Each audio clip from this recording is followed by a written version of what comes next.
Hello guys, welcome to the world of phonics physics classes. Today we are going to learn about the centripetal and centrifugal force. Centripetal and centrifugal force का difference मतलब differentiate करेंगे हम centripetal और centrifugal force को। ठीक है, तो इससे पहले गाइस एक बात बताना चाहता हूं आपको। ठीक है, जो हमने फर्स्ट वीडियो किया था, ठीक है, जो यूट्यूब पे डाला था हमने, उसके लिए thank you guys, thank you for your support. ऐसे ही आपका सपोर्ट देते रहिए, ऐसे हम वीडियो बनाते जाएंगे। ठीक है गाइस, तो आज हम देखने वाले, it is the second video.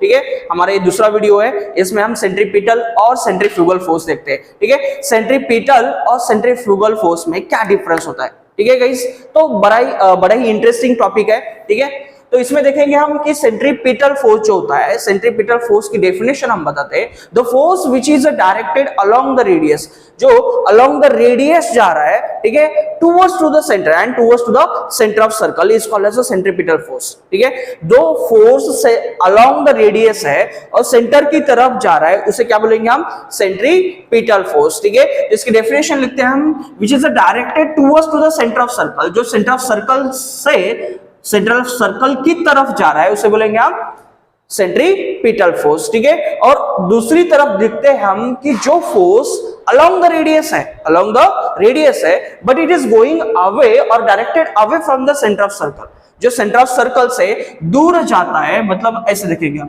जो सेंटर ऑफ सर्कल से दूर जा रहा है, ठीक है, तो उसे बोलेंगे हम सेंट्रीफ्यूगल फोर्स। और जो फोर्स सेंटर की तरफ जा रहा है, अलोंग द रेडियस है बट सेंटर की तरफ जा रहा है, उसे क्या बोलेंगे हम, उसे बोलेंगे हम सेंट्रीपिटल फोर्स। तो गाइस, सेंट्रीपिटल मतलब सेंटर की तरफ जाने वाला, सेंट्रीफ्यूगल मतलब सेंटर से दूर जाने वाला। तो गाइस, सेंट्रीपिटल और सेंट्रीफ्यूगल की ये दो डेफिनेशंस है। ठीक है, उसके बाद इसमें हम नेक्स्ट पॉइंट देखते हैं कि जो सेंट्रीपिटल फोर्स होता है वो रियल फोर्स होता है। क्या होता है, उसे हम रियल फोर्स बोलते हैं। रियल क्यों बोलते हैं उसे हम, क्योंकि एक्चुअल में वहां पे फोर्स लगता है, इसलिए वहां पे हम उसे बोलते हैं रियल फोर्स। बट जो सेंट्रीफ्यूगल होता है वो सूडो फोर्स होता है। क्यों सूडो होता है, क्योंकि जब हम बस में ट्रैवल करते हैं तो अचानक से बस टर्न लेती है, तब हमारी बॉडी मूव होती है, तब हमारे बॉडी पे किसी ने फोर्स लगाया, there is no force, that's why this force is called as imaginary force और सूडो फोर्स। उसे क्या बोलते हैं हम, इमेजिनरी और सूडो फोर्स बोलते हैं। ठीक है, ठीक है, तो गाइस थर्ड पॉइंट की तरफ जाते हैं। थर्ड पॉइंट क्या है, it is considered in inertial frame और non inertial frame of reference. Both inertial and non inertial frame of reference में हम इसे कंसिडर करते हैं। ठीक है, तो गाइस इससे पहले हमें पता होना चाहिए कि फ्रेम ऑफ रेफरेंस क्या होता है। फ्रेम ऑफ रेफरेंस जिससे हम मेजर कर सकते हैं किसी भी ऑब्जेक्ट की पोजीशन और उसका मोशन। ठीक है, मोशन मेजर करने के लिए, पोजीशन मेजर करने के लिए जो हम रेफरेंस लेते हैं उसे हम बोलते हैं फ्रेम ऑफ रेफरेंस। इसके दो टाइप होते हैं, इनर्शियल और नॉन इनर्शियल। बेसिकली हमें पता होना चाहिए कि इनर्शियल मतलब क्या होता है। इनर्शियल मतलब जिसमें फोर्स नहीं लगता और एक्सेलरेशन नहीं होता, उसे बोलते हैं हम इनर्शियल। जिसमें न्यूटन्स लॉ होल्ड होते हैं और सेटिस्फाई होते हैं, उसे हम बोलते हैं इनर्शियल।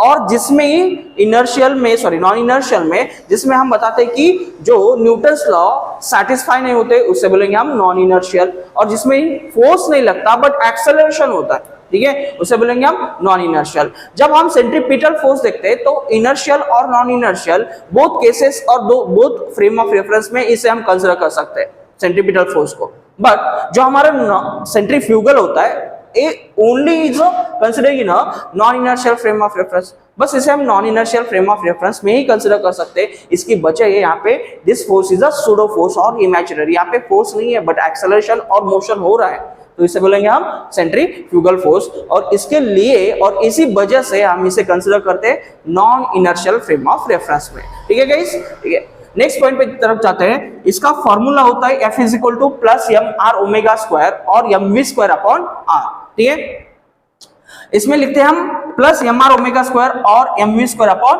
आर। एम क्या होता है, M is the mass of that object, R is the radius of that circle and omega is the angular velocity.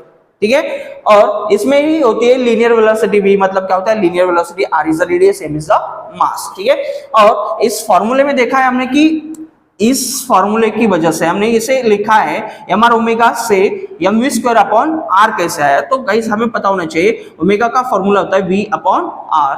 अगर ओमेगा का फॉर्मूला होता है ओमेगा का यहाँ पे स्क्वायर है तो वी का स्क्वायर होगा, आर का स्क्वायर होगा, यहाँ पे आर आर कैंसिल होगा और हमें फॉर्मूला मिलेगा M V square upon R. ठीक है, तो गाइस नेक्स्ट इसमें देखते हैं सेंट्रीफ्यूगल फोर्स में। सेंट्रीफ्यूगल फोर्स में हम जो फॉर्मूला लिखते हैं बस सेम फॉर्मूला है, इसमें नेगेटिव साइन लगाते हैं। नेगेटिव क्यों होता है? क्योंकि जो फोर्स सेंटर से दूर जाता है, सेंटर से दूर जा रहा है, उसे क्या बोलेंगे हम?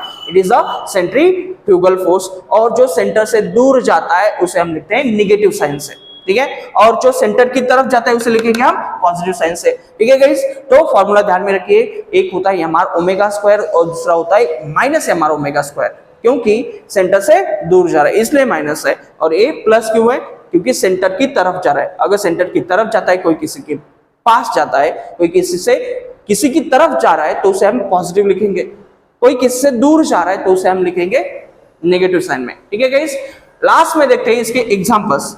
जो हमने देखा कि ग्रेविटेशनल फोर्स होता है बिटवीन द अर्थ एंड सन और एनी प्लैनेट और any star, that gravitational force is the centripetal force. जो बांध के रखता है दोनों ऑब्जेक्ट को उसे बोलेंगे हम सेंट्रीपिटल फोर्स। ठीक है, इसके अलावा देख सकते हैं हम जो हमारा टेंशन होता है स्ट्रिंग में, जब हम किसी ऑब्जेक्ट को स्ट्रिंग से बांध के घुमाते हैं उसमें जो टेंशन होता है वो tension is the centripetal force. जो फ्रिक्शनल होता है, मतलब गाड़ी जब घूमती है टर्न पे, वहां पे टायर और रोड में जो फ्रिक्शन होता है, ठीक है, वो भी होता है हमारा सेंट्रीपिटल फोर्स। ठीक है, ठीक है, बाद में देखते हैं हम इसमें सेंट्रीफ्यूगल में। सेंट्रीफ्यूगल मतलब क्या होता है? सेंटर से दूर जा रहा है, सेंटर से दूर जा रहा है, इसे बोलते हैं हम सेंट्रीफ्यूगल। इसका एग्जांपल बताते गए हम, the bulging of earth at equator and flattening at pole.